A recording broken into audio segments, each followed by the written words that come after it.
Buenas tardes a todos y a todas. Hoy, 17 de marzo, iniciamos el cuarto ciclo de debates del proyecto del Fórum de Recursos Humanos del Sector Público. En primer lugar, daros la bienvenida a todos los que vais a participar de forma síncrona en esta sesión y particularmente a todos los panelistas, participantes, ponentes que van a participar en la sesión de hoy. Por orden, digamos, no sé muy bien cuál orden. Jenny Martínez de Datum, Simona Frenda, Lucía Esteban, Marcos Peña y Elvira Torres, que vas a coordinar o que va a coordinar el debate. Y a partir de aquí, deciros que estamos encantados de que estéis con nosotros. Soy Pau Hortal, soy el representante de Data2, de la compañía que promueve esta iniciativa, y durante los próximos minutos, no más de 15, voy a intentar introduciros en lo que es el fórum, explicaros o exponeros por qué razones vamos a trabajar y cuál es la temática que vamos a trabajar en las sesiones de este ciclo, y daros algún feeling sobre cuáles son las conclusiones más importantes del tercer ciclo que que desarrollamos durante el segundo semestre del año pasado, pero que por circunstancias temporales terminó realmente la última sesión, la celebramos el 13 de enero. Respecto a lo que es el Fórum de Recursos Humanos, es un proyecto que nace en el año 2019, que tiene básicamente tres objetivos. Un objetivo genérico global, que es la mejora de la gestión y de la función de personas en el sector público, y tres objetivos, digamos, puntuales, que se engloban dentro de este objetivo general, que sería minimizar o reducir la estructura de silos en las cuales convive y pervive y vive hoy el sector público. La segunda, dar voz a personas que, teniendo mucho que opinar y teniendo mucho que decir sobre el sector público, probablemente no son las que normalmente hablan y actúan y intervienen en este tipo de debates. Y aquí, en ese sentido, creo que las tres personas que van a participar en el debate, Simona, Lucía y Marcos, formáis parte de este entorno. Tenéis muchas cosas que decir, tenéis muchas cosas que aportar, y probablemente no sois de los que estamos, y perdonad la expresión, cansados de escuchar. Dicho esto, nuestro proyecto se resume en una serie de actividades que desarrollamos, que son esos ciclos de debate. Empezamos ahora el cuarto, que son los análisis e investigaciones, de los cuales Jenny Martínez nos presentará el proyecto que vamos a desarrollar en el transcurso de porque siempre un análisis y la investigación se desarrolla en paralelo al proyecto del ciclo. Luego, otras de las actividades es la creación de esa comunidad Fórum, a la cual a todos y a todas os invitamos a participar. Y por último, los grupos de trabajo y los laboratorios. Algunos datos sobre la realidad del fórum hoy.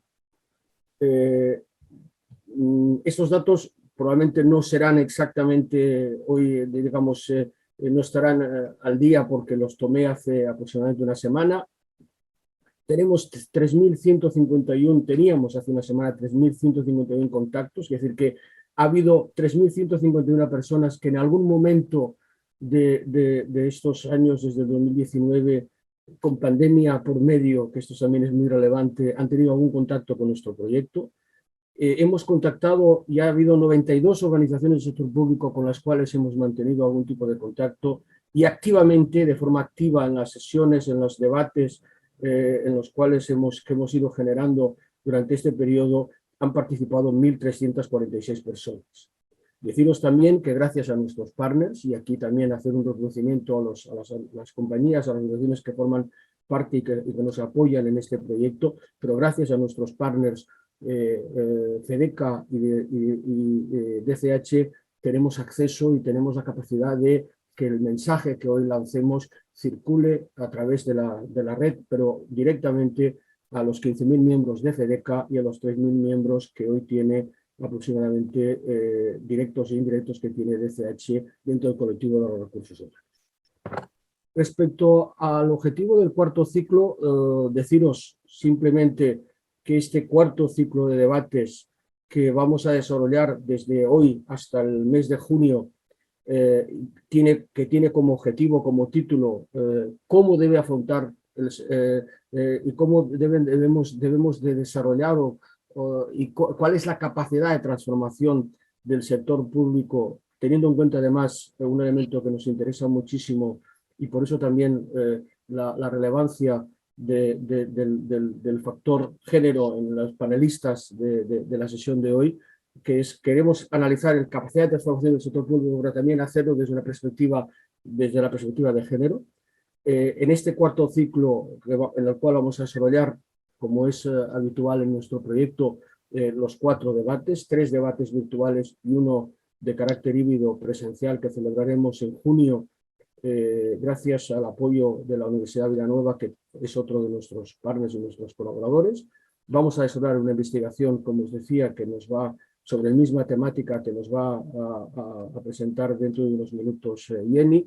Y por último, vamos a desarrollar un laboratorio y algunos grupos de trabajo que estamos poniendo en marcha. Todo ello con este objetivo de colaborar, apoyar,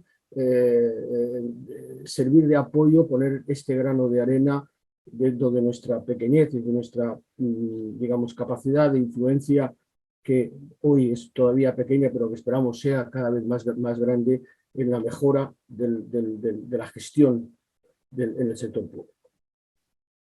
Y para terminar, los últimos 5 o 6 minutos de mi intervención, presentaros cuáles serían las conclusiones del tercer ciclo. Nosotros entendemos el ciclo como un ámbito temático, pero que intentamos que, digamos, cada uno de los ciclos se desarrollen de una forma continuada. El ciclo anterior que cerramos, como os decía, el 13 de enero, lo dedicamos a trabajar sobre cómo debe afrontar el sector público los procesos de digitalización. En este ciclo han participado 23 ponentes, procedentes de 16 organizaciones. Ha habido más de 346 participantes síncronos y en estos momentos hay más de 1.500 personas que han accedido a los contenidos de los debates que presentamos y que formulamos en este ciclo dentro de las redes sociales, accediendo a las redes sociales y a los contenidos que tenemos en la web, etc. ¿Cuáles son los retos? ¿Cuáles son las cuestiones, las certezas y cuáles son las cuestiones que, digamos, creemos que deberían de plantearse para afrontar con mejores posibilidades de éxito los procesos de digitalización del sector público? Los primeros retos, los primeros elementos que debemos de superar antes de un proceso de digitalización, básicamente son estos 4, son los que se han destacado en el transcurso de los debates. Hemos de superar determinados frenos culturales. Existen dentro del ámbito público una serie de frenos culturales que de alguna manera coartan o matizan o frenan este proceso de digitalización. El segundo freno es la comprensión realmente de lo que se entiende por digitalizar.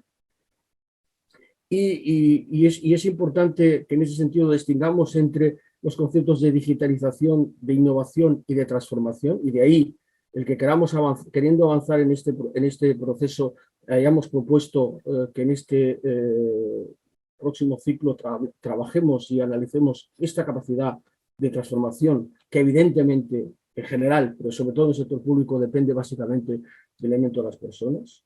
El tercer reto es que no podemos hablar de sector público como un aspecto global, sino que hemos de hablar de los diferentes ámbitos en los que se distribuye o se segmenta el sector público. Y no, por poner un ejemplo, no tiene nada que ver la Administración General del Estado con la administración de carácter local y, por tanto, tenemos que aterrizar todos esos proyectos dentro de lo que es cada uno de los distintos ámbitos de gestión del sector público.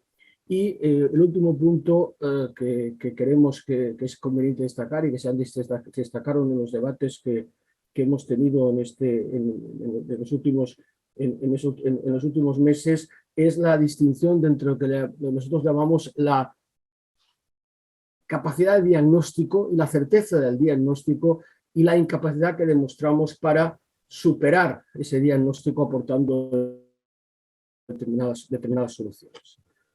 Ese tema probablemente ya volveremos a hablar y hablaremos probablemente a lo largo del debate de hoy. Respecto a las certezas que se plantean y que se plantearon en los debates, hay 4 elementos que nos parecen muy trascendentes, muy importantes, y es que la primera es el alto nivel de digitalización.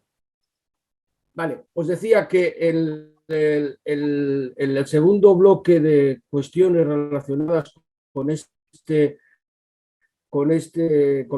conclusiones de este tercer ciclo estarían centradas en todo lo que llamamos el apartado certezas.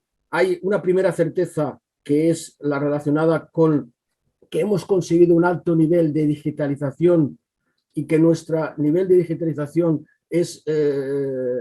no tenemos que envidiar a lo que ocurre en otros países en nuestro entorno. Por tanto, quiere decir que el proceso de digitalización y de puesta en marcha de este tipo de procesos en nuestro sector público es importante.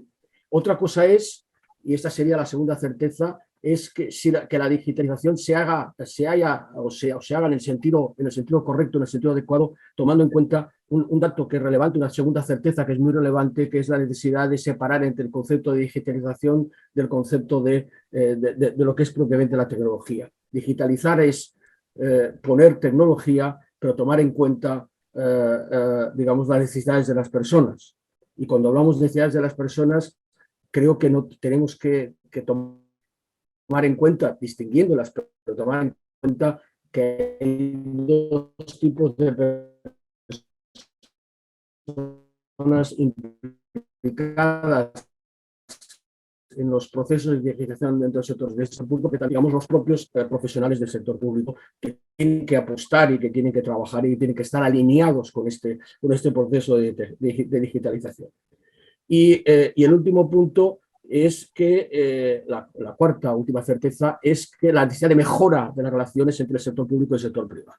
Creo que aquí hay muchas cosas que se han hecho bien, pero hay mucho camino por andar y una de las motivaciones iniciales que tuvimos en el 2019 cuando pusimos en marcha este proyecto también era, desde el punto de vista de la función de personas, era intentar ver cómo se podían adoptar en el sector público determinadas estrategias, determinados, digamos, ámbitos o determinados elementos de gestión que habían sido y que se habían demostrado como, digamos, adecuados para el sector privado. Para terminar, de todo esto, y aparte, al margen de deciros que de esta presentación está disponible en nuestra web como tal, y que además también en la web, en el apartado correspondiente, encontraréis el informe de conclusiones más amplio y mucho más detallado que el que yo intento exponeros en estos breves minutos. Deciros que básicamente de las cuestiones que nos planteábamos en el 13.5 deducimos 3 conclusiones. Una, que necesitamos cambiar y que el cambio hoy exige poner en marcha procesos, exige muchas cosas, pero también exige básicamente poner en marcha procesos de digitalización y que estos procesos estén perfectamente alineados con lo que son, digamos, los objetivos de la administración o del entorno administrativo en el cual se desarrolla. La segunda es que existe la posibilidad legal de desarrollar estos procesos. Muchas veces nos frenamos a nosotros mismos porque entendemos que el marco legal puede coartar o puede ser restrictivo respecto a determinadas iniciativas que realmente no lo son así, que son aspectos probablemente más culturales no con una base legal restrictiva, etcétera, etcétera. Y el último, lo que sí es cierto es que para que este cambio sea posible y para que este cambio se realice, también se necesita una voluntad. Y esa voluntad exige básicamente una motivación para que, digamos, el entorno político, digamos, sea favorable a ese tipo de procesos. Y hemos de reconocer que probablemente el entorno político que estamos viviendo en los últimos meses y en los últimos años en España, digamos, de alguna manera actúa más como freno que como impulsor de ese tipo de procesos. Eso es lo que yo, todo es todo lo que yo tenía que comentaros sobre esta primera parte, y a partir de aquí daríamos paso al segundo bloque de esta sesión de hoy, en la cual Jenny Martínez de Datum nos presentará su propuesta de investigación y nos intentará de alguna manera introducir en las motivaciones, los objetivos y los resultados que queremos conseguir con este proceso. Adelante, Jenny. ¿Qué tal? ¿Se me escucha bien? ¿Sí? Vale, esas caras son de que sí. Pues nada, ante todo, muchísimas gracias a la organización. Gracias por organizar este tipo de eventos, porque siempre hace falta hablar de personas y me alegra mucho que se celebren también dentro del sector público. Y muchísimas gracias por invitarnos y por confiar en Datum para llevar esa investigación, ¿no?, que siempre hacéis en paralelo al foro. Entonces, bueno, pues mi objetivo un poquito ahora en nada, 10-15 minutos, es contaros un poquito quiénes somos, qué hacemos, cómo lo hacemos y cuál es el objetivo de este juego que vamos a compartir con vosotros y que vamos a estar trabajando a lo largo de las sesiones del foro y que os enseñaremos los resultados pues al final. Voy a compartir pantalla porque yo soy de las que me gusta visualmente, ¿no? Pues vamos a ver. Os cuento una breve introducción de quiénes somos para que no vayan corriendo minutos. Bueno, pues Datum somos una startup española, llevamos 2 años funcionando ya y bueno, pues somos un equipo de personas que venimos años trabajando ya en diferentes sectores, en diferentes industrias y en diferentes departamentos, ¿no? Desde gente de pues, profesionales de la gestión de recursos humanos, desde otro tipo de áreas, o sea, somos una mezcla de personas que entre todos aportamos una visión muy completa, ¿no?, de lo que son las organizaciones de hoy en día. Y a todos nos surgía la misma duda, ¿no?, y llegábamos a la misma conclusión. Y es que hoy en día nos damos cuenta de que la gestión de personas no entra dentro de la gestión de las organizaciones. No es uno de los temas que mueve el eje a la hora de determinar la estrategia de las organizaciones. Decidimos, porque al final el proyecto surge pues, con la vocación de poder ayudar a las organizaciones a ser más humanas. Eso que suena así como muy etéreo, muy ambicioso, pues decidimos ir adelante y nos dimos cuenta de que en las organizaciones, sobre todo cuando son organizaciones grandes, cuando hay muchas personas dentro y ya, ¿qué más vamos a hablar del sector público, ¿no?, que al final pues es una gran organización, muchas veces nos olvidamos de que las personas son todas diferentes, ¿no?, y que además de ser diferentes cambian según su momento vital.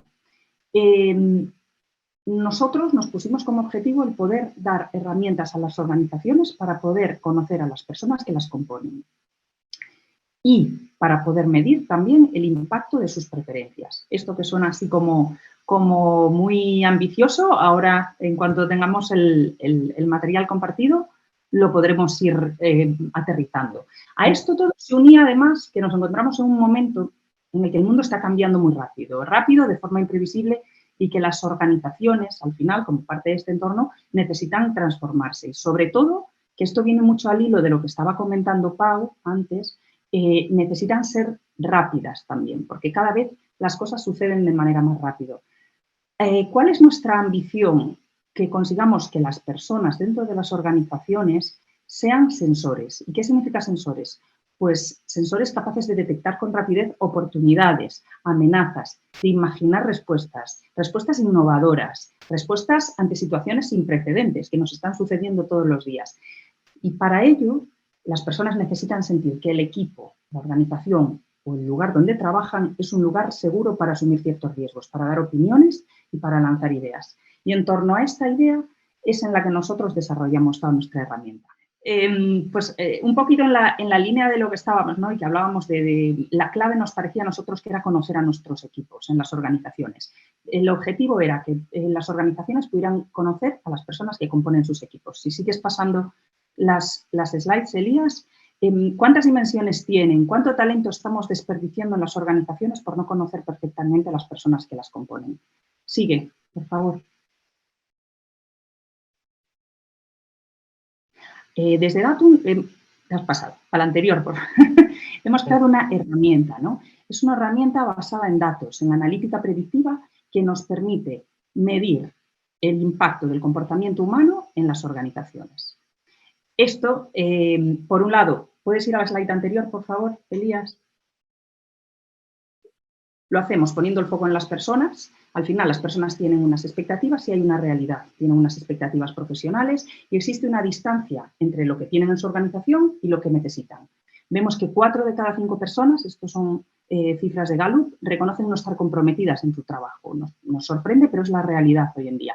Y lo que es lo peor, no saben la razón. Muchas veces tenemos sensaciones, pero no tenemos ese idioma, ese lenguaje común que nos permite comunicarnos con la organización, o no sabemos ni nosotros mismos qué es lo que nos está sucediendo. Datum nos ayuda a eso y vamos a ver después cómo. Si vamos a la siguiente slide, comentamos cuál es la realidad de las organizaciones hoy en día, y es que la gestión de personas se están haciendo pues, por estilos de personas, por intuiciones, no existen datos, no existe ciencia en la gestión de personas, y eso es lo que nosotros aportamos, inteligencia de datos, para poder predecir situaciones futuras y hacer planes de acción prescriptivos.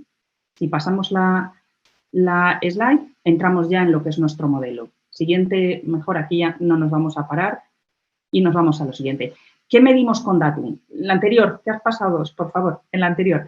Pues de cara aquí a este foro nos parecía interesante poder medir la capacidad de transformación. Con vuestras respuestas, y ahora os contaremos cómo es el juego, vamos a medir la capacidad de transformación que tiene la organización, basada en vuestros perfiles, en las preferencias y en las emociones de las personas que los componen. Después veremos cómo es este juego. Vamos también a hablar de las percepciones y las expectativas que estábamos hablando antes y sobre todo de las emociones que generan en relación al contenido de mi trabajo. ¿Cuál es mi relación entre mis retos y mis habilidades? ¿Qué emoción genera esto? Pues emociones de flow, de aprendizaje, confort, apatía, ansiedad por el contenido de mi trabajo. Y vamos a analizar también el gap cultural. ¿Qué quiere decir eso? Al final una organización es la suma de muchas culturas, de muchos individuos con diferentes predisposiciones culturales. Vamos a ver cuál es la composición que tenemos en la muestra y lo presentaremos y os explicaremos qué significa eso. Si pasamos la siguiente slide. Vale, ¿qué hace Datum diferente? Últimamente seguramente habréis oído hablar mucho de People Analytics, de data, no, al final, y lo vinculamos muchas veces a sistemas de vigilancia. Me voy a quedar con esta que está marcada en verde. A nosotros al final en Datum nos centramos en la ética de la información. Todo el tratamiento de nuestros datos es anónimo, es decir, la información que nos deis es anónima, no la vamos a poder unir ni va a estar vinculada con un nombre ni con una identidad. Hoy en día, nosotros cortamos ahí con muchas tendencias que había en la parte de analítica de datos, donde son más sistemas de vigilancia. Estamos acostumbrados a que nos vigile Amazon o Google, pero al final no nos gusta que nos vigile, ¿no? Pues nuestro empleador, digamos. O que midan pues, la eficiencia o el compromiso de una persona por el tiempo que está conectado a la pantalla, ¿no? O al correo electrónico de la organización. Nosotros vamos por otra línea, mostramos datos agregados y no se trata de enfocar o de decir o de apuntar, ¿no? Sino simplemente pues, de mostrar unos datos agregados que puedan ayudar a la organización y a las personas. Si pasamos a la siguiente slide, ya entramos en la herramienta. Os cuento un poquito lo que vais a recibir. Esto os va a llegar a lo largo de esta sesión, y creo que lo vamos a tener abierto hasta el cierre de la sesión de hoy, un token de acceso. Un token de acceso que es un link simplemente en el que pinchar. La primera pantalla es esta y os va a explicar, os lo va a hacer llegar la organización del Foro de Recursos Humanos del Sector Público y esta primera pues es un poco explicativa. Pone 10 minutos, pero vais a ver que es un ejercicio en el que simplemente con 5 minutos que le dediquéis vamos a tener la información necesaria. Damos a siguiente, veis es voluntaria, es anónima y la novedad es que vais a tener un feedback inmediato al terminar. Ahora os lo contamos. Va a haber hay una pantalla con 3 demográficos. Esto pues, nos lo han pedido para clasificar un poquito los datos, pues si sois empleados del sector público o privado, si el género, por uno de los temas que se va a tratar en el foro, y también la edad, un rango de edad, efectivamente. Una vez que os situéis en los demográficos, todo esto es completamente anónimo, continuáis, le dais a la siguiente y aparecen 12 motivadores. 5 de ellos son motivadores extrínsecos y 7 de ellos son motivadores intrínsecos, que son la clave, lo que toca dentro de la motivación de las personas. Lo que se os pide en esta primera pantalla del juego es organizarlos en vuestro trabajo ideal. ¿Cuál es de más prioritario a menos prioritario? Como veis, hay valores, autonomía, influencia, etcétera. Hay una I donde podéis pinchar y ver la descripción de lo que es cada uno. Una vez que los tengáis ordenados de más prioritario a menos prioritario, pasamos a la siguiente imagen y los valoráis. En vuestra situación actual, en vuestro trabajo actual, ¿cómo de satisfechos tenéis cada uno de ellos? ¿No? Desde muy insatisfecho hasta muy satisfecho. Vais poniendo las caritas y si queréis podéis dejar comentarios, etcétera, etcétera. Pasamos a la siguiente pantalla y última. Esta pantalla ya no hay que hacer nada, ya se ha terminado el juego. Como veis es muy breve, lo hacemos para que realmente sea que es también otro tema que a nosotros nos obsesiona, que sea muy sencillo su uso. Esta pantalla que tenéis aquí es clave y nos diferencia. El usuario, cuando termináis de cubrirlo, se os abre un informe personalizado. Aquí no es un horóscopo, vais a ver que tenemos pues, más de 130.000 combinaciones, con lo cual es muy ajustado y según vuestros resultados os damos un poco una guía de qué es lo que está sucediendo, ¿no? De cómo os encontráis, de qué emociones os genera vuestra situación profesional actual, a qué se puede deber. Os damos una serie de tips para que sigáis y al final de todo podéis valorar si os veis muy identificados con ese feedback o no. Como esto es un ejercicio anónimo, no os va a llegar el feedback por correo ni nada. Si lo queréis conservar, tenéis que guardarlo vosotros en vuestro escritorio, porque no va a haber manera de recuperarlo, porque no podemos vincular un resultado con un usuario, ¿vale? Entonces sí que os recomendamos, si lo queréis guardar, que lo guardéis en el escritorio para así después leerlo con más calma.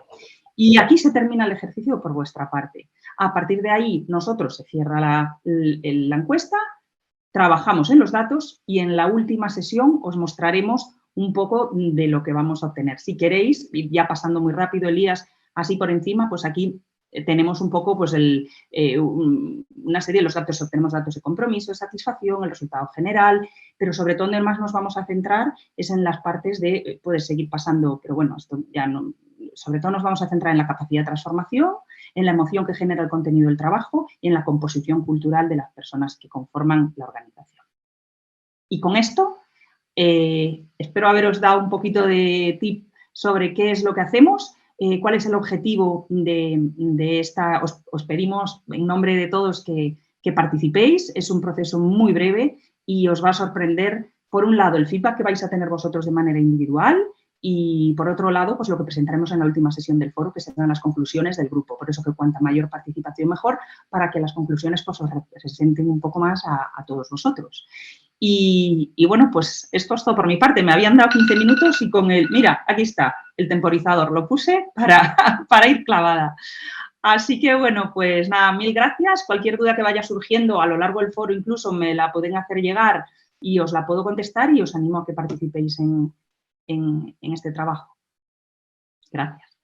Hola, bienvenidos a todos los que están conectados en este momento.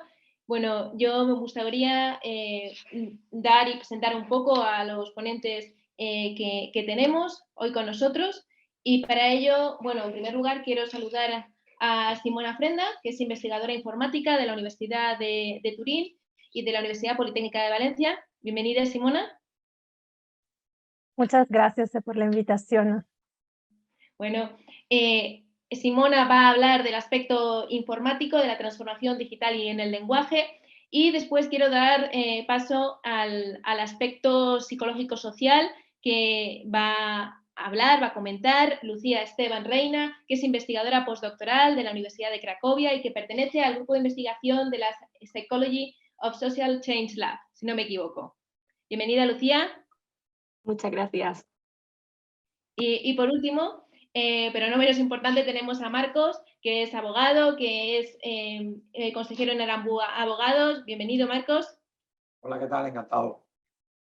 Bueno, con estos ponentes no quiero quitar mucho tiempo, pero me gustaría destacar que estamos aquí para debatir, pero también para detectar incoherencias y en el sistema y para ofrecer propuestas y soluciones. Que es una de las preocupaciones del Fórum de Recursos Humanos del Sector Público y que vamos a hablar de uno de los temas que es objeto de debate y más que ya ha pasado el 8 de marzo, pero también tenemos que seguir planteándolo, que es el lenguaje inclusivo y cómo esto afecta, bueno, pues en las distintas visiones de la sociedad.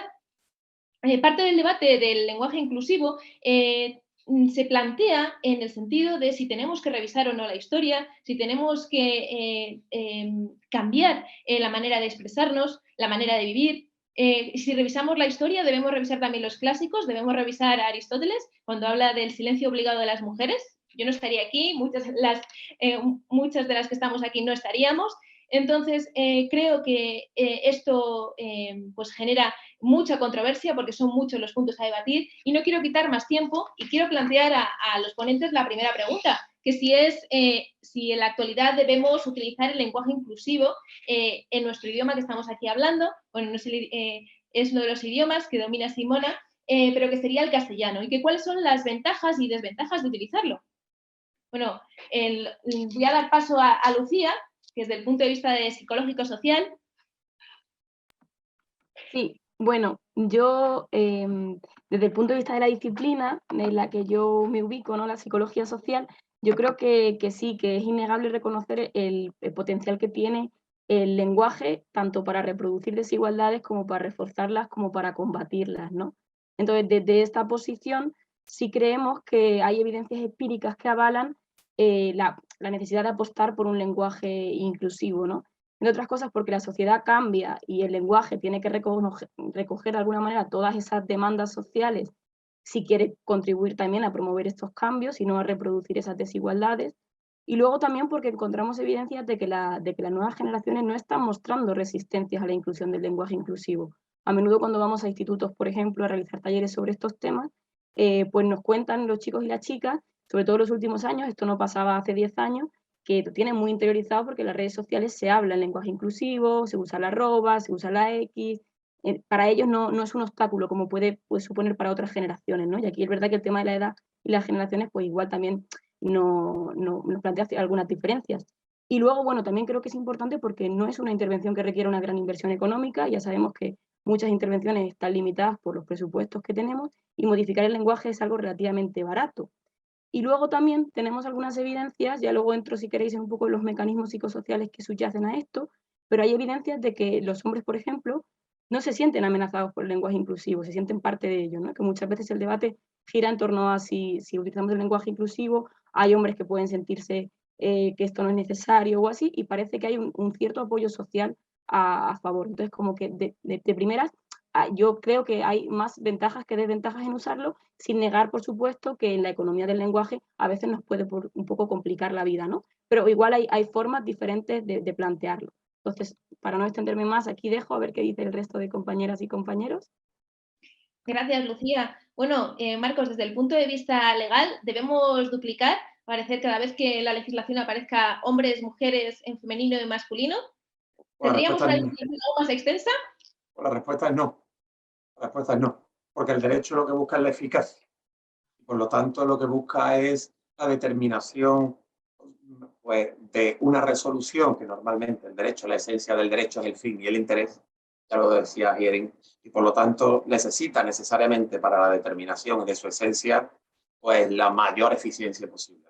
Otra cosa distinta, efectivamente, como acaba de decir Lucía, es la posibilidad de un lenguaje relacional, es decir, espontáneo, donde nosotros nos podemos comunicar. WhatsApp está ya creando su propio lenguaje, ¿no? Dentro de las digitalizaciones, ¿no? Pero el lenguaje técnico, el lenguaje jurídico, es como un lenguaje médico.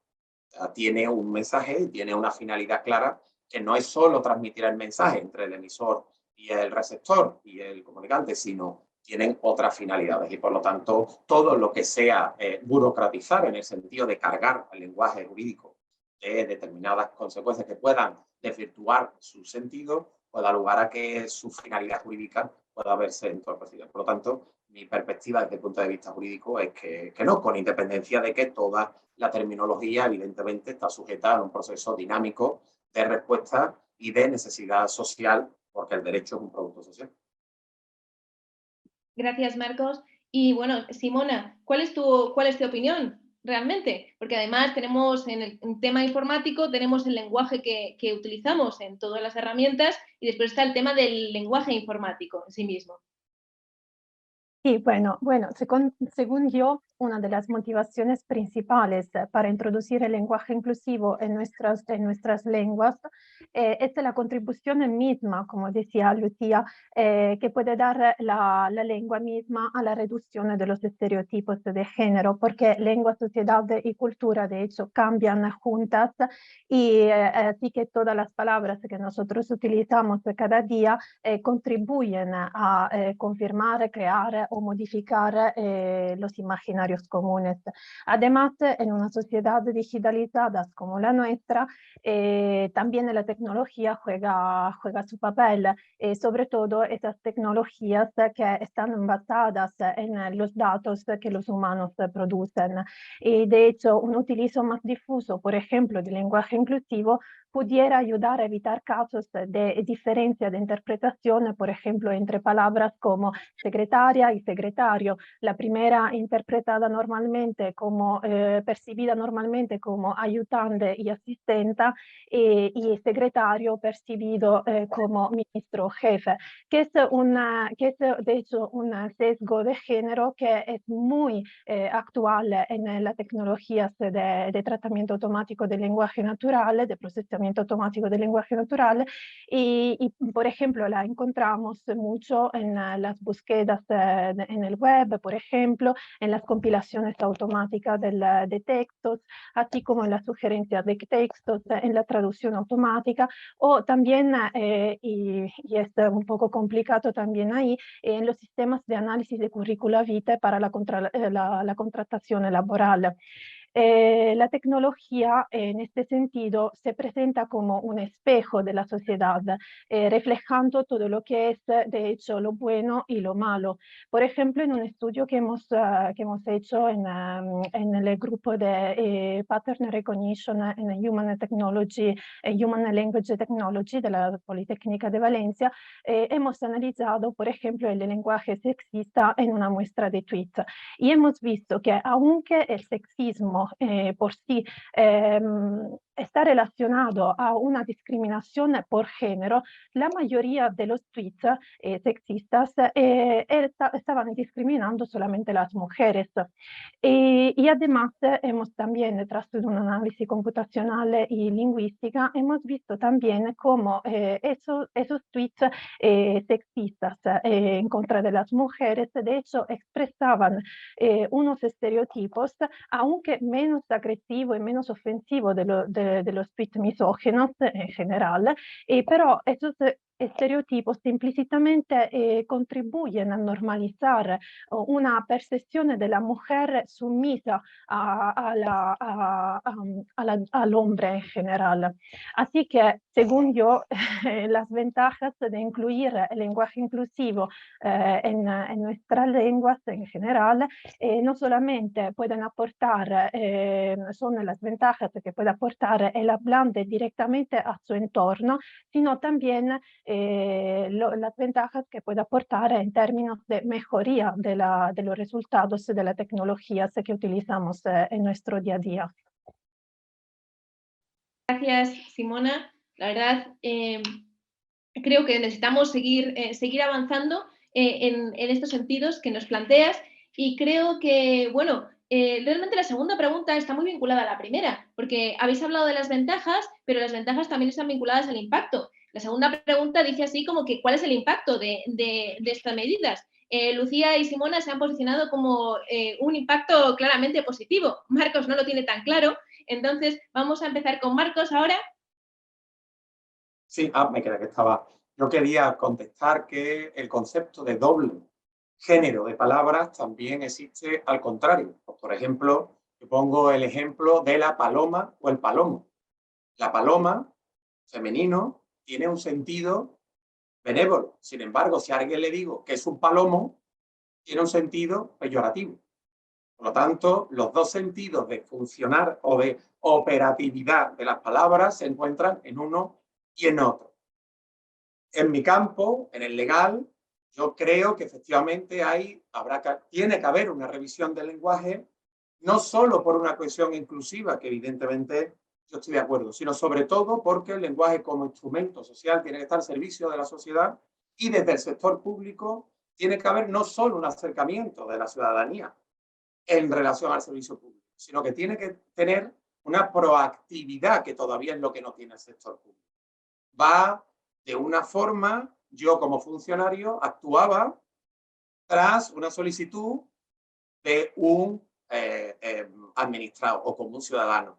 Sin embargo, la digitalización, la transformación exige un paso más allá, la posibilidad de que yo me adelante a la necesidad, a la motivación del ciudadano, donde yo, como una administración proactiva, pueda estar.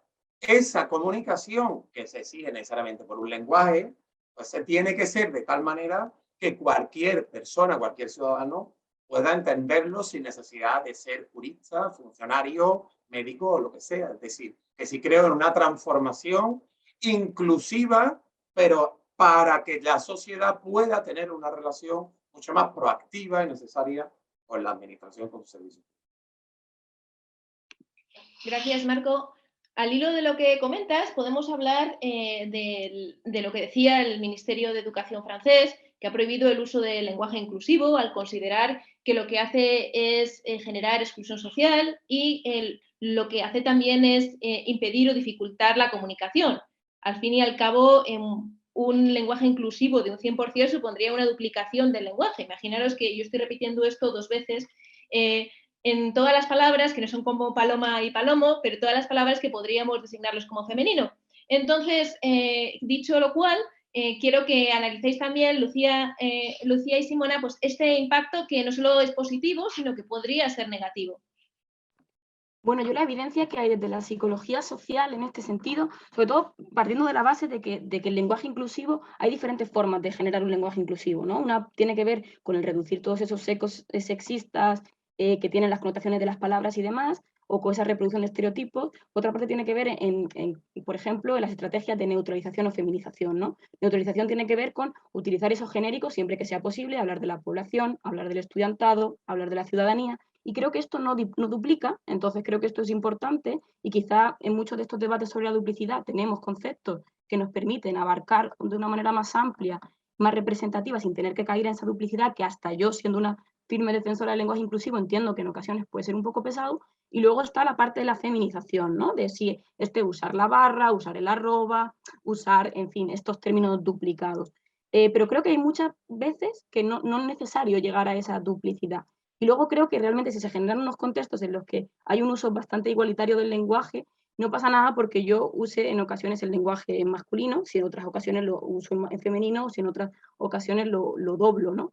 Pero lo que creo que es muy importante frente a este comentario que planteabas de Francia es que en psicología se ha encontrado el seco, o sea, digamos que el masculino genérico impone un seco en la visión del mundo, ¿no? Que es esta accesibilidad de pensar el mundo en términos masculinos, un poco en ese paraguas patriarcal, ¿no? Entonces el problema de esto es que tiene implicaciones a nivel personal, a nivel interpersonal y a nivel intergrupal en nuestras relaciones. Esto quiere decir que se han encontrado efectos negativos, se expone a un grupo de gente en muchas investigaciones a un texto en masculino genérico y a otro donde se dobla el lenguaje, ¿no? Y hay evidencias con diferentes rangos de edades, con población infantil, con población adulta, con metodologías experimentales, correlacionales, con muchas metodologías diferentes, donde se muestra que cuando se habla en lenguaje inclusivo, en este caso ese doble, pues luego la probabilidad de que niños planteen un número mayor de nombres de mujeres ante la posibilidad de que elijan entre diferentes profesiones, entre que a la hora de completar un texto con pronombres se utilicen más pronombres femeninos, en el que la probabilidad de que se designe a mujeres en puestos de profesiones contraestereotípicas sea mayor, es mucho mayor cuando se utiliza este lenguaje doblado que cuando se utiliza el masculino genérico. De alguna manera el masculino genérico plantea un poco esta idea de que lo que no se ve no existe y es más probable que se piense en términos masculinos, y esto tiene unos efectos para las mujeres. Más allá del seco, ¿no? Que es un proceso cognitivo, tiene efectos para, por ejemplo, se ha visto en la predisposición de una mujer de aceptar, solicitar un puesto de trabajo, de aplicar una aplicación laboral, ¿no?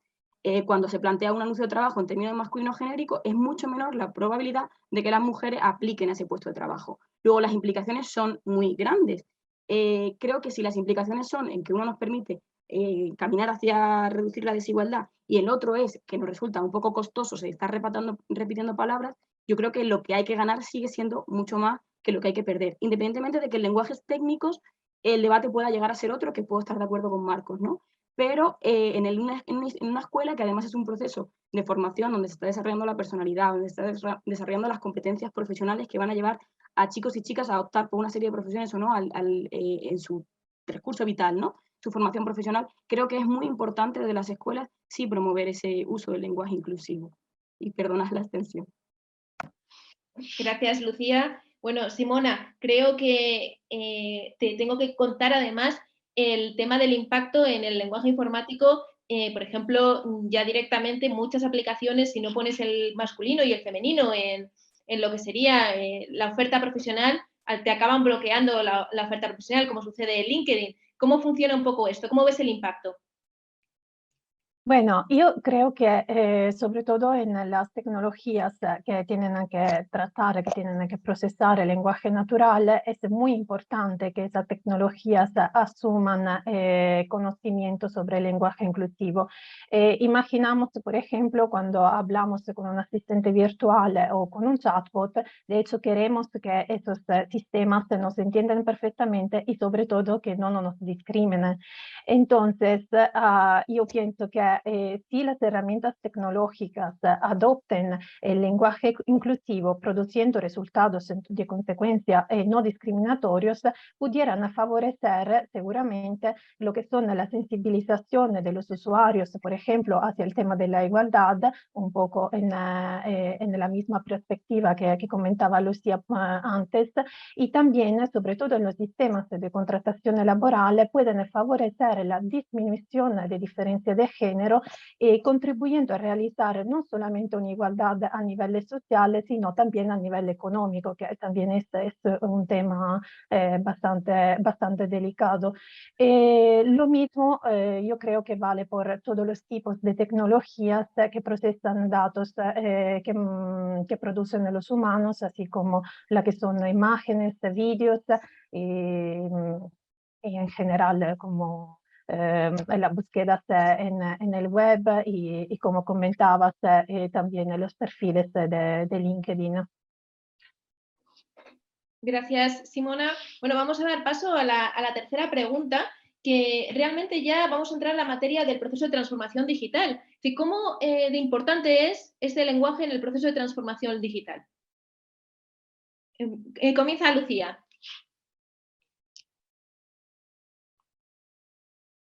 Estás muteada, Lucía.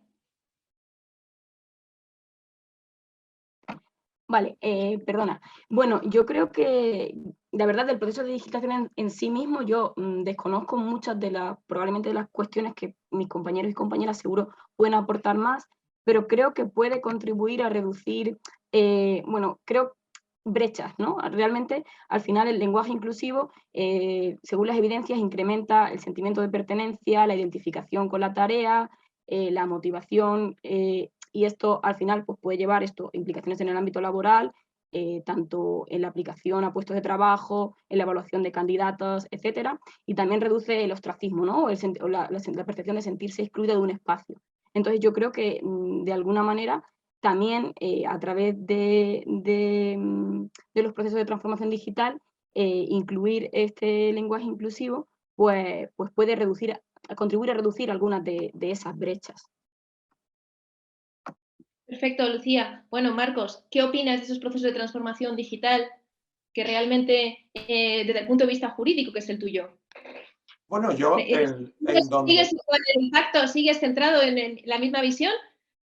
Vamos a ver, yo te comento, yo vengo de la administración, soy doctor en Derecho y me dedico a determinar no qué es materialmente lo que hay, por ejemplo, detrás de lo que es ético. Por ejemplo, de lo que es la igualdad. La igualdad es una magnitud. Es igual. Tú eres igual que yo en virtud en relación a qué. Porque si no, no podemos aplicar la igualdad. Es un concepto relacional. Por lo tanto, tenemos que determinar. Decir que es igual en derecho, tenemos un problema, porque el derecho El concepto de derecho es un concepto jurídico indeterminado. Por lo tanto, en principio tenemos que delimitar cuál es ese concepto relacional. Si partimos de la naturaleza, somos totalmente distintos. Si partimos de la organización social, somos iguales por virtud de una magnitud. Esa magnitud es el derecho. Si nos vamos a la economía, determina, nos dice el principio de igualdad. Si nos vamos a lo que es, lo de siempre, el movimiento de izquierda, ¿no? Por decirlo de alguna manera, ideológicamente. Tenemos que hablar de lo que se llama el contenido material de la democracia. Un principio de igualdad. Si nos vamos en esta parte a la derecha, preferimos un principio de libertad, que es lo que dice. Eso es lo tradicional. Todo esto lo que hay es mucho concepto jurídico indeterminado donde realmente luego cala una ideología, sea de una parte o sea de otra. El jurista en este caso lo que intenta, y yo como jurista, lo que intento es materializar la igualdad en virtud de qué y para qué y en dónde. Yo, por ejemplo, mi tesis doctoral, una parte importante es el mérito. Por lo tanto, tengo que determinar qué es el mérito. Ya sabe, Michael Sandel, que supongo que lo conocéis, y el profesor de Harvard determinó, bueno, ha escrito un libro muy importante sobre la tiranía del mérito. Pero claro, en un contexto social determinado. Yo vengo de un barrio muy pobre. He conseguido una posición muy importante en un despacho y ser doctor y alto funcionario. Y vengo de un barrio muy pobre. La cuestión es si yo tengo el mismo mérito o no que alguien que ha tenido la misma posibilidad, mañana, por virtud de vivir en ese barrio, tiene que trabajar en el mismo sitio que yo sin haber pasado los esfuerzos, las motivaciones, el ímpetu, la determinación que yo pasé y otro no. Fijaros lo que os estoy diciendo. Porque efectivamente el principio de la lotería natural, en este caso, empezada por Rawls y terminada ahora por Sandel, determina que aquellos que son menos dotados naturalmente tienen que tener una ventaja artificial, es decir, social, por virtud de los que sí los tenemos. No tenemos culpa, no somos responsables de los dones naturales que Dios nos dio, o quien sea, y por lo tanto no nos podemos aprovechar, ¿no? Por lo tanto, cuando se habla de ese concepto, tenemos que referirnos en qué. Si en derecho, si en dinero, si en capacidad, porque el concepto general de igualdad es un concepto ambiguo, un concepto jurídico indeterminado. Hay que decir en qué. En que tú y yo tengamos el mismo mérito en conseguir un trabajo, en tener eso en principio podemos focalizarlo.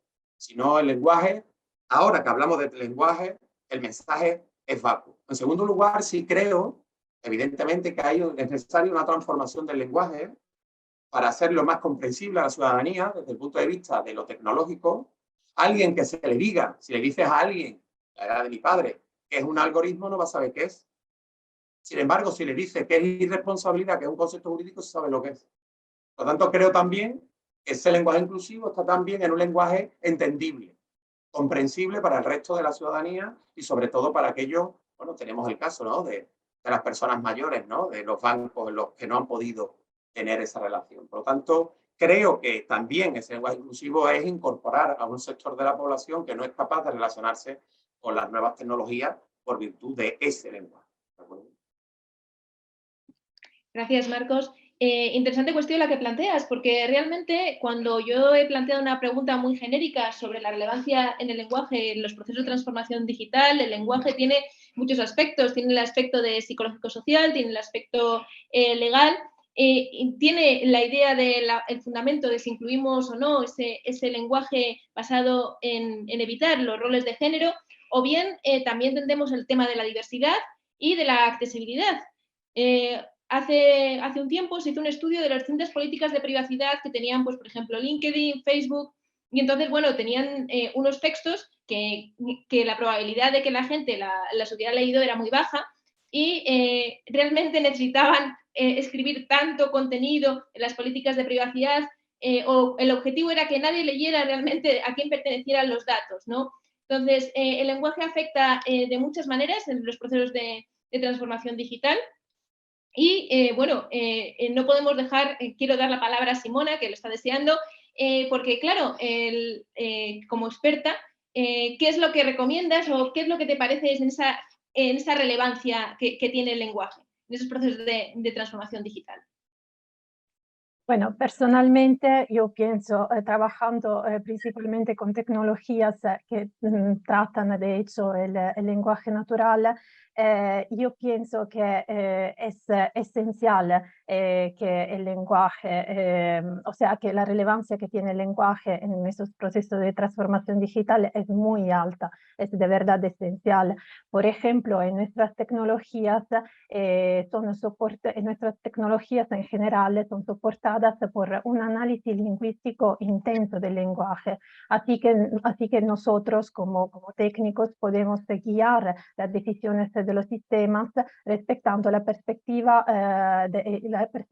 por ejemplo, de cambio social que en este caso, de que en este caso estamos hablando, o sea, el favorecimiento de la inclusión o la igualdad de género.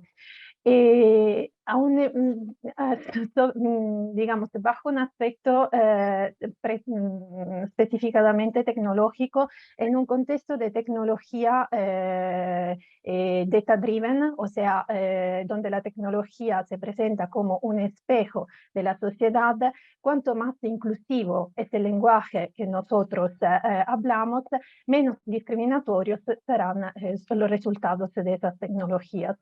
Por otro lado, en un contexto de tecnología parcialmente o totalmente no guiadas por los datos, en vez, se tiene que analizar mucho el lenguaje, analizando todas sus características lingüísticas y psicológicas, sobre todo del lenguaje discriminatorio, así de poder proponer y crear modelos y técnicas que ayudan a la tecnología a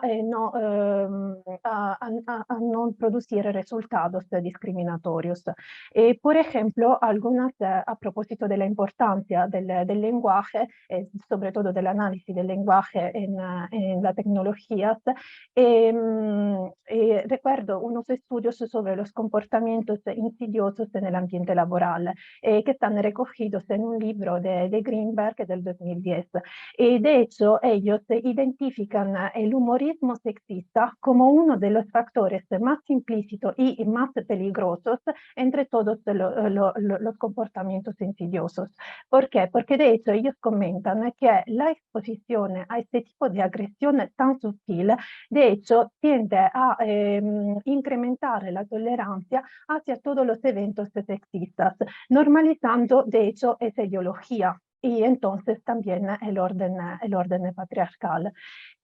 Además, en uno de nuestros estudios, hemos visto cómo el conocimiento de fenómenos lingüísticos, específicamente, por ejemplo, el sarcasmo, que es una tipología de ironía muy agresiva, ayuda, de hecho, los sistemas a reconocer lo que son las formas más inclusivas, más implícitas del lenguaje abusivo y entonces más sutil, las agresiones más sutiles. Entonces, yo creo que de verdad analizar, estudiar el lenguaje es muy importante para poder construir tecnologías no discriminatorias en este momento. Gracias, Simona. Muy, muy interesante. Bueno, llega la cuarta pregunta y vamos a hablar ya de si son cuestiones distintas lo que hemos hablado de esto, del lenguaje inclusivo en los procesos de transformación digital, de lo que serían esos sesgos de género y cómo evitarlo. Y al fin y al cabo, ¿son cuestiones distintas y cómo vamos a evitar esos sesgos? Bueno, desde el punto de vista psicológico-social, Lucía, ¿cómo evitamos esos sesgos? Yo sí que creo que es importante diferenciar lo que es un uso sexista del lenguaje, ¿no? Y de esos sesgos, por ejemplo, el que impone el masculino genérico que antes he tratado de explicar brevemente. Entonces, creo que las dos cosas hay que combatirlas. Creo que cuando hablamos de redes sociales o así, es verdad que los discursos sexistas o el humor, como decía ahora Simona, el sarcasmo están presentes, pero el lenguaje de la administración pública y así, quizá no vamos a encontrar, o por lo menos no en documentos oficiales o no en ciertas aproximaciones, este tipo de comentarios abiertamente hostiles o abiertamente sexistas, pero sí este seco masculino genérico que nos está planteando una visión del mundo, ¿no? Entonces, bueno, yo simplemente creo que esto último también es importante porque es tan sencillo como preguntarle a alguien que piense en la selección de baloncesto y que diga 4 jugadores. Nadie va a decir 4 nombres de jugadoras porque estamos hablando de jugadores de baloncesto, ¿no? Entonces, ese sesgo es lo que lleva a que pensemos el mundo en unos términos u otros. Y si hablamos de la selección de baloncesto y pedimos nombres de jugadoras, ya la gente va a plantearse de manera diferente ante la misma pregunta, ¿no? Entonces creo que aunque son dos cosas sobre las que hay que trabajar, quizá en este ámbito, bueno, yo defendería, a pesar de que sé bueno, que hay controversia y hay polémica, la importancia de acabar con ese sesgo que plantea el masculino genérico como la única alternativa, incluso en ocasiones en los que se trabaja con población mayoritariamente femenina, ¿no? O sea, que incluso se utiliza el masculino genérico en un grupo entero de mujeres. Entonces, que nos paremos un poco a pensar más allá del sexismo más hostil, ese sesgo masculino genérico y cómo condiciona nuestra visión del mundo. Gracias, Lucía. Bueno, y desde el punto de vista jurídico, ¿cómo impedimos o cómo evitamos ese sesgo? Marcos. Bueno, el mundo jurídico tiene dos partes, el derecho parte de la cultura y la legislación parte de los legisladores. Por lo tanto, el derecho tendrá que transformarse a través de la cuestión cultural. Yo entiendo, por ejemplo, si utiliza el masculino genérico, yo considero que es neutro y por lo tanto ahí tendrá que darse una batalla cultural, tanto el propio de lo que se habla, y en ese momento tendrá que la sociedad decantarse si efectivamente estamos hablando de que hay una visión efectivamente tal cual o sencillamente no la hay, y será la sociedad en su libertad y a través de sus actos y a través de sus modos colectivos de vivir quienes tendrán que impulsar una determinada forma que dará lugar al derecho y que eso se verá reflejado luego en nuestras instituciones a través de lo que son las leyes, ¿no? Y por lo tanto, ambas serán el resultado de un cambio cultural, si así, de manera espontánea, de acuerdo con los modos colectivos de vivir, así lo quiere la sociedad en libertad. Eso es muy importante, no mediante imposición, en libertad, que sea algo que sea importante. Y luego solo me quería apuntillar que normalmente se pone siempre las redes sociales. Yo, como redes social, como instrumento de estudio, me parece que nos hacemos un flaco favor, porque se utiliza en las redes sociales, ¿qué son? ¿Qué es? ¿Qué sujeto habla? ¿Qué cultura tiene? ¿Qué educación tiene? ¿Es un bot? Ese concepto de redes como si fuese un sujeto real y físico, a mí me da mucho miedo, porque detrás, ¿qué es lo que hay? ¿Quién hay? Es identificable cuando dice la gente, es que 3.000 y 4.000, ¿cómo es eso? ¿No? Y eso me da mucho miedo cuando ponemos en las redes sociales, sabemos lo que hay. Yo apuesto más por un lenguaje espontáneo del tú y de la posibilidad, sí que es verdad, de bajar de un derecho a entender cuando me relaciono con la administración pública, ¿no? Eso sí que lo apelo, ¿no? Un derecho a entender en el caso de las relaciones que se hacen con los servicios. Pero yo dejaría y opondría en muchas comillas el tener como paradigma de que algo está sucediendo en la sociedad en las redes sociales. Hay también muchos estudios que ven que en las redes sociales solo se vomita lo que no es capaz el ciudadano o la persona de hacerlo frente a frente, ¿no? Por lo tanto, ahí yo tendría un cuidado porque sí que podemos tener un sesgo, en este caso, de estudio. Gracias, Marcos. Bueno, Simona, creo que esta es una pregunta para ti perfecta porque ¿qué mejor para estudiar los sesgos que los algoritmos? Sí, de hecho, o sea, utilizamos muchísimo las tecnologías justo para determinar y detectar esos fenómenos negativos adentro las redes sociales. De hecho, las redes sociales se pueden concebir perdón, como un espejo de nuestra sociedad, porque son usuarios, son las personas que escriben y que hablan. Y aunque sí veo que Marcos hace no con la cabeza, pero son un sensor de lo que pasa en nuestra sociedad. Así que el lenguaje que nosotros analizamos dentro de las redes sociales es el lenguaje que de hecho las personas hablan y también la manera en que ellos se expresan. En particular, quiero decir que a nivel, digamos, tecnológico, como decía antes, es importante para poder evitar sesgos de género en particular, que las tecnologías manejen ese lenguaje inclusivo y entonces ¿cómo se dice? Lo incorporan en su conocimiento. De hecho, por ejemplo, pueden permitir, siempre hablando de redes sociales, podrían permitir en este sentido de mitigar la que son debates ofensivos que a menudo surgen adentro estas redes sociales y sobre todo respecto a temas muy delicados como lo de la misoginia o del sexismo. Y además pudieran también sugerir otras perspectivas, otros puntos de vista, como la de las mujeres o la de otras identidades de género.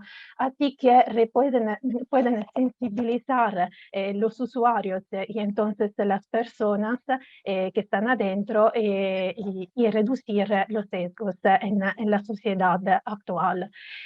Además, yo pienso que un mismo resultado se puede obtener también en un contexto laboral, por ejemplo, desarrollando tecnologías que ayudan a evitar incidentes comunicativos, sugiriendo, por ejemplo, textos o ayudando en la compilación de textos, utilizando siempre un lenguaje inclusivo.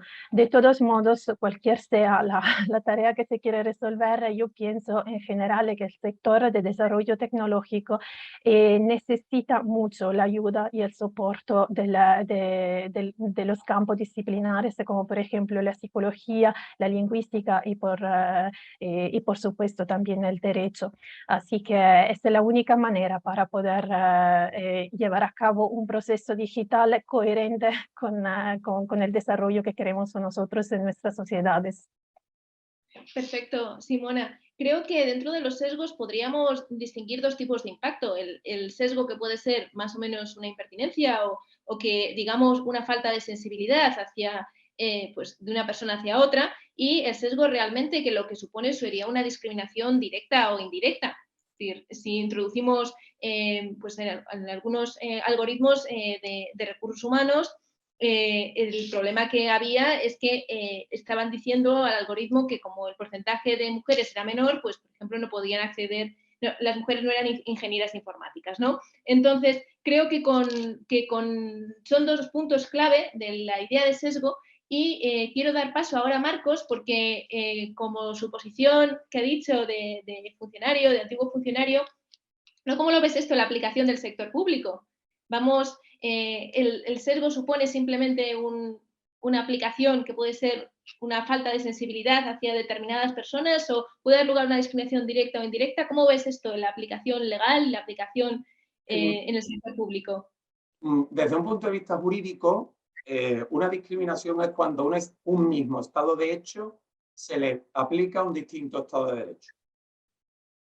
Yo y tú vamos a un servicio público y yo por no saber catalán o por no saber gallego no me dan el servicio. Eso es una discriminación. Y por lo tanto, ahí tenemos un problema. Tú por ser mujer o yo por ser hombre, a mí me dan un puesto de jefatura y a ti no. Eso es la misma discriminación para el derecho. La misma, exactamente la misma. Por lo tanto, esa discriminación es una diferenciación de trato no justificada. Pues evidentemente hay que reaccionar, porque la igualdad en nuestro ordenamiento jurídico se busca en la ley, no a través de ella. Entonces, esos sesgos que den lugar a un tratamiento discriminatorio, evidentemente hay que inmediatamente separarlos, ¿no? Y en la administración, tanto dentro como fuera, hay que pararlos, sean como sean lingüísticos, sean de trato o sea de cualquier otro, ¿no? Y en este caso, si es porque tú eres mujer y yo soy hombre, evidentemente no entraría, no sería posible, porque bueno, tenemos el paradigma del principio de igualdad en la aplicación de la ley, está en el artículo 14. Por lo tanto, tendría que inmediatamente reaccionar, ¿no? Por lo tanto, ese sesgo que daría lugar a una discriminación en ese sentido, pues no podría ser admitida dentro tanto de la administración como en el mundo del derecho. Gracias, Marcos. ¿Cómo lo ves, Lucía, desde el punto de vista sociológico? Bueno, yo creo que es interesante esa distinción entre sesgos más explícitos o más implícitos, más directos o más indirectos, más hostiles o más sutiles, ¿no? porque creo que efectivamente hay mucha discriminación, pero hay una que somos más capaces de ver o que más capaces de detectar que otras, ¿no? Entonces yo creo que primero es bueno saber esto, sobre todo los profesionales, pues en este caso, del sector público, porque ya tener esto un poco sobre la mesa, pues ya implica que la posibilidad de modificar nuestro comportamiento o nuestra forma de relacionarnos con estos temas, ¿no? Creo que el lenguaje inclusivo, en la medida de lo posible, es una buena apuesta para reducir estos sesgos, tanto ya sea a través de la estrategia de la neutralización, cuando sea posible, si no queremos evitar tanto desdoblamiento, o de la feminización en algunos casos, pero luego también creo que es importante, digamos, la información, o sea, personalizar la información al acceso de los usuarios, ¿no? Porque creo que eso reduce los sesgos de género, o sea, personalizar la información reduce, o sea, permite acabar con diferentes sesgos. Puede ser sesgo de género o puede ser sesgo de edad, ¿no? Que es lo que decíamos antes también, de cómo el acceso a todos los procesos de digitalización pues tiene una brecha de edad importante que hay que abordar. Entonces, quizá el hecho de poner a las personas en el centro implica personalizar más los procesos y adaptarlos un poco más hacia la población con la que se está trabajando. Yo creo que es la forma de humanizar esos procesos, más allá del género, ¿no? Creo que el género es uno de estos ejes en los que hay que insistir, pero bueno, que también podríamos hablar de otro serie de elementos, ¿no? Gracias, Lucía. Bueno, Simona, sigo planteando la pregunta de la idea de sesgos que conducen a la discriminación y sesgos que no conducen a la discriminación. ¿Alguna manera de esos sesgos que estás analizando para ver aquellos que realmente son peligrosos, que son los que producen una discriminación que puede ser tanto directa, que es la más burda, no te contrato por ser mujer, como la indirecta?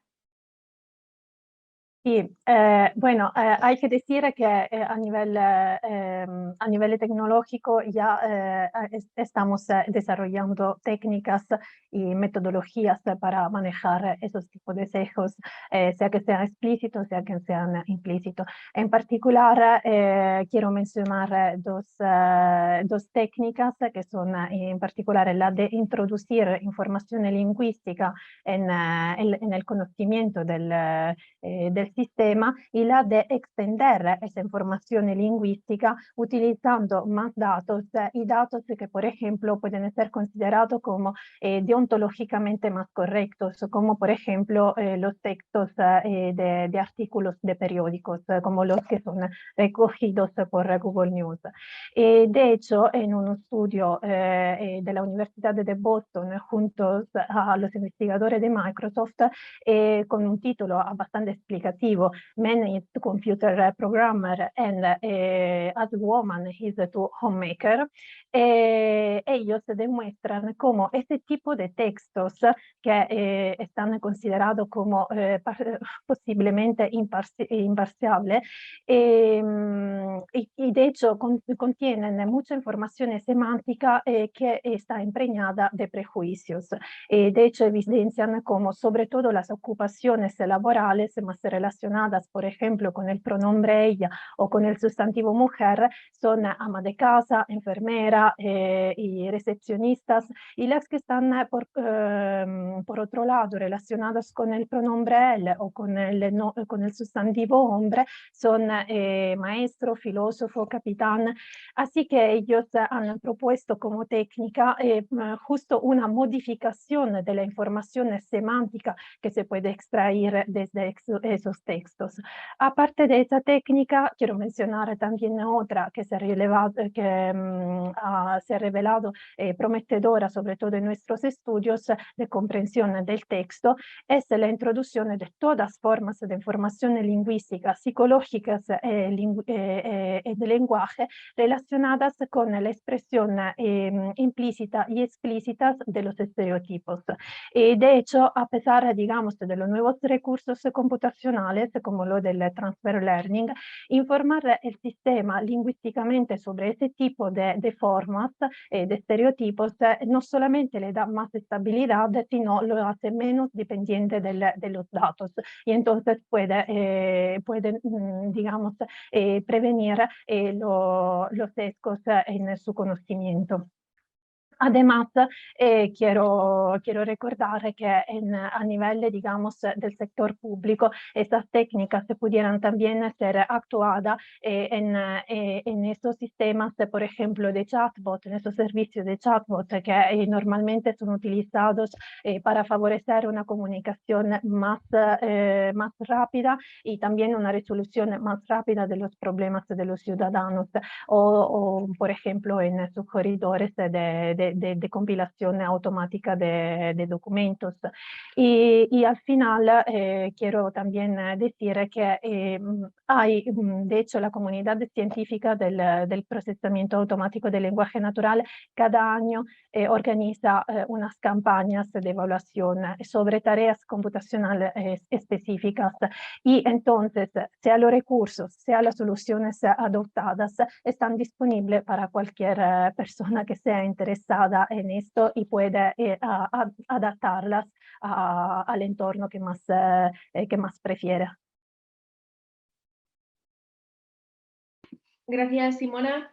Bueno, voy a lanzaros la penúltima pregunta y tengo que recordar lo que es el tercer ciclo que tuvimos y que finalizó en enero, y en el cual llegamos a dos conclusiones, que eran básicamente que los procesos de digitalización tenían que estar basados o bien en la búsqueda de eficiencia o bien en esa respuesta o la necesidad de dar una respuesta a los ciudadanos. Entonces, ¿cuál sería la relevancia del lenguaje y la perspectiva de género en estos dos enfoques? Si te parece, Lucía, comienza.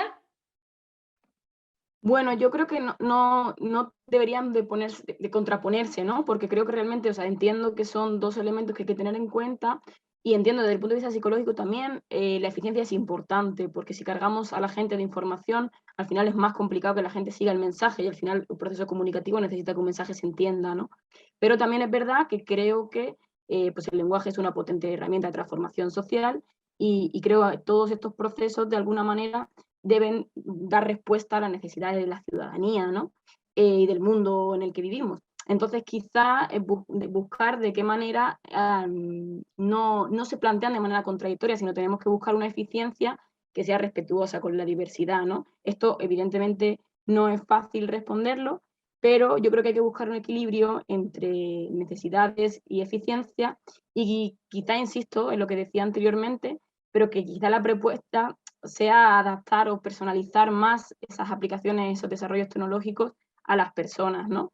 Y cuando digo esto es que quizá cuando alguien tiene que rellenar un formulario, cuando alguien tiene que enfrentarse a cualquier cuestión relacionada con la administración, pues quizá hay que plantearse, bueno, ¿quién es esta persona y de qué manera podemos facilitar la vida para que entienda el proceso al que se va a enfrentar, ¿no? O cuáles son los ecos que pueden llevar a que esa persona resuelva mejor esa situación o se dificulten, ¿no? Y por cierta medida, pues igual, si es una mujer quien está respondiendo, pues tiene que encontrarse las respuestas, las preguntas o el problema al que tiene que resolver, pues escrito de una manera que le interpele, le identifique y demás. Igual que si es una persona mayor, igual necesita ciertas adaptaciones para hacerse comprender mejor, ¿no? Entonces creo que esa adaptación podría ser la fórmula que probablemente lleva mucho más trabajo interno de la parte técnica, pero de cara a la ciudadanía no tendría que ser algo que cargue, por lo tanto respetaría el principio de eficiencia, pero algo adaptado que permita también hacer, bueno, pues respetar esa necesidad de cambio, ¿no? Bueno, Lucía, muchas gracias y voy a dar paso a Marcos. Pues Lucía me lo ha quitado todo. Lo ha dicho todo, quiero decir, no tengo nada que decir, yo subrayo lo que ya ha dicho, efectivamente, ¿no? La administración tiene que convertirse en un instrumento proactivo de la ciudadanía, por lo tanto su lenguaje tiene que empezar a sonarse el derecho a conocer, el derecho a comprender, el derecho a saber de la ciudadanía, y eso necesita necesariamente una transformación del lenguaje sin que evidentemente pues bueno, pues caigamos en la trampa de decir que la administración entonces no es eficiente o no es eficaz, ¿no? Yo creo que se puede cumplir esos dos principios, pues instrumentalizando un lenguaje donde el ciudadano se encuentre cómodo y vea la administración un aliado y no un aparato burocrático que además que le pone problemas. Bueno, Simona, ¿cómo lo ves? Bueno, personalmente estoy de acuerdo con Marcos sobre este punto y tengo que decir también que en los últimos, digamos, en los últimos años con la pandemia hemos visto como especialmente la tecnología ha favorecido de hecho la eficiencia en términos de tiempo, así como de reducción de complejidad en la prestación de servicios que el sector público otorga. Y pero sin embargo sigo recordando esos problemas de comunicación, por ejemplo, que el ciudadano encuentra cuando tiene que comunicarse con sistemas automáticos en vez de que asistentes humanos.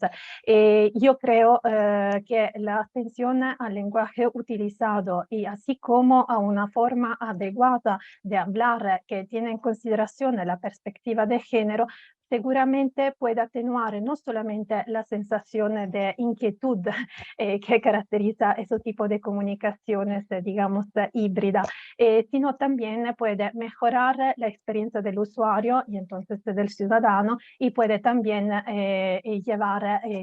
incrementar, digamos, la confianza hacia la tecnología.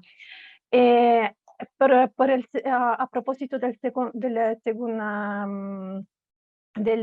segundo punto, lo de dar respuesta a las necesidades del ciudadano, yo en realidad creo que ya todo este conjunto de acciones, las que son políticas, sociales, lingüísticas y también tecnológicas, ya son una respuesta a las necesidades de los ciudadanos, porque de hecho, así como en unos estudios, por ejemplo, de la DSH, o sea, de la Organización Internacional de Directivos de Capital Humano, así como en otros estudios de asociaciones no profit que se ocupan del tema, en particular modo del diversity management, demuestran que los posibles trabajadores ahora tienden a buscar entornos laborales mucho más inclusivos.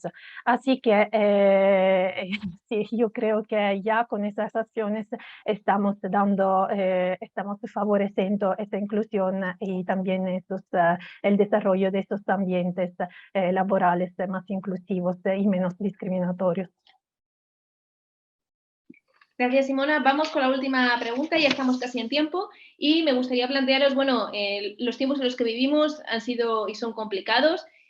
Salimos de una pandemia que todavía sigue ahí y tenemos una situación con la invasión de Ucrania complicada, con datos económicos que son al menos preocupantes. Y bueno, ¿cómo veis con toda la situación que al fin y al cabo está afectando? ¿Cómo veis el desarrollo del lenguaje y el desarrollo del lenguaje en los procesos de transformación del sector público y los avances que se están haciendo en el sector público? De esa accesibilidad y diversidad que hemos acabado hablando de ella. Bueno, Lucía. Bueno, yo creo que como decíais no es una pregunta fácil, pero bueno, creo que es verdad que el mundo que tenemos está lleno de retos y de desafíos y creo que también hemos vivido momentos en los que se ha puesto de manifiesto por la importancia de tener pues una administración pública, incluso de poder acceder a ella a través, o sea, sin tener que estar presencialmente en un espacio físico. Con esto no quiero decir que esto tenga que ser así, porque habrá gente o habrá que seguiremos teniendo que apostar por un modelo híbrido, ¿no? Porque no todo el mundo puede manejarse igual con los mismos mecanismos, pero creo que se ha puesto de manifiesto la importancia que tiene la administración pública en general, los procesos de digitalización en particular, y bueno, creo que estemos aquí hoy reflexionando sobre la cuestión del lenguaje en todo esto, pues como decía Simona, quiere decir que estamos sobre el camino, ¿no? Creo que en particular en el momento político, social y político que estamos viviendo, la relevancia del lenguaje es brutal. Estamos hablando aquí del lenguaje de género, pero en general el lenguaje como estrategia o como herramienta para reducir la polarización social es también muy importante, ¿no? Entonces, ya está, simplemente lanzar ese mensaje. Creo que humanizar los procesos es la única forma de ser vehículo para la transformación social. Y bueno, creo que queda tarea por recorrer y camino por recorrer, pero bueno, estamos en ello. Gracias, Lucía. Marcos. Pues bueno, ahora estamos en un proceso de transformación. Europa ha aprobado esos fondos Next Generation, ¿no? Para transformar digitalmente, incluso lingüísticamente, las administraciones y estamos inmersos en una transformación que es semejante a lo que tuvieron por el Plan Marshall, ¿no? Y después de la Segunda Guerra Mundial, ¿no? Para darle un vuelco a nuestras administraciones y que se conviertan en instrumentos necesarios de la ciudadanía, ¿no? Creo que estamos en un momento crucial. La crisis también significa oportunidad y tendremos que utilizarla para efectivamente poder hacer y poder construir una administración, yo creo que del siglo XXI, ¿no? Y evitando, pues evidentemente, los conflictos bélicos que ahora, pues bueno, solapan evidentemente todo el lenguaje que tenemos todos los días. Gracias, Marcos. Simona. Sí, bueno, por lo que tiene que ver con los roles, digamos, sociales que el sector público, de hecho, tiene ahora que asumir y que se multiplican, yo pienso que el proceso de digitalización, así como de automatización de tareas, seguramente podrá ayudar mucho y facilitar el trabajo del personal operativo, sea que sea en presencia, sea que sea en online. Por lo que tiene que ver la situación, digamos, en Ucrania, yo pienso que esta situación nos está seguramente demostrando el papel importante que la tecnología está jugando, no solamente en nuestras vidas personales, sino también en el escenario internacional, como por ejemplo, o sea, se escucha hablar mucho de los ataques informáticos, pero también de las medidas de protección que grandes empresas de tecnología han tenido que adoptar para proteger a los ciudadanos. Entre esas medidas quiero recordar los esfuerzos, por ejemplo, de las redes sociales para limitar la difusión de desinformaciones y consecuentemente también de los mensajes de odio que se producen detrás de ella. De hecho, aunque, como decíamos antes, esas redes sociales nos han permitido de expresarnos en una manera ilimitada, en realidad han también favorecido una difusión muy incontrolada, casi incontrolada de noticias falsas y que sobre todo en este momento están un poco apoyando un grupo, un poco el otro y todos con el mismo propósito de incitar al odio hacia la contraparte. Se trata de tareas que son complicadas, pero que también, por ejemplo, el grupo de investigación de la Politécnica está enfrentando. Otra cosa que quisiera decir es que, de todos modos, la tecnología ha cambiado en estos años nuestra percepción de la realidad. O sea, nosotros la percibimos ya como casi sin confines políticos y de hecho esta visión se ve también realizada en esa formación de grupos de activistas, por ejemplo, descentralizados y que operan solamente online, o por ejemplo en las acciones también de esas grandes empresas de tecnología que de hecho no comparten los intereses políticos del Estado donde están y se contrastan a ello. Y yo pienso también que si queremos, si nos gusta esa visión de la realidad y si queremos alimentarla, lo que necesitamos seguramente, en lo positivo por supuesto, lo que necesitamos seguramente es una educación tecnológica y sobre todo una educación al uso ético y desarrollo ético de la tecnología. No solamente en los jóvenes, por supuesto, sino también en los adultos. Gracias, Simona. Vamos a terminar. Bueno, daros las gracias a todos los participantes, a Jenny también, que nos ha contado esta apasionante investigación, a Pau, que está presidiendo, y no puedo dejar pasar en 2 minutos un breve resumen de las principales ideas que hemos recibido hoy, porque al fin y al cabo se ha hablado de ese hombre analógico que se ha convertido en hombre digital y de repente no solo tenemos a un ciudadano con sus derechos sociales y políticos y de los derechos civiles, sino tenemos también a un ciudadano que es un ciudadano digital, ¿no? ¿Cuáles son tus derechos digitales? Y para ello hemos hablado de que la tecnología es el espejo de la sociedad, como ha dicho Simona varias veces y creo que es una gran frase. Igualmente hemos hablado con Lucía de esa importancia del lenguaje en las nuevas generaciones y en la educación, igual que en este sentido esa educación que además debe ser tecnológica, como ha precisado Simona. y Marco se ha posicionado en esa eficiencia que no debemos olvidar del ciudadano y como antiguo funcionario del sector público. Y con esto quiero cerrar la sesión y recordaros que pronto tendremos la siguiente y que no dejéis de seguirnos en redes sociales.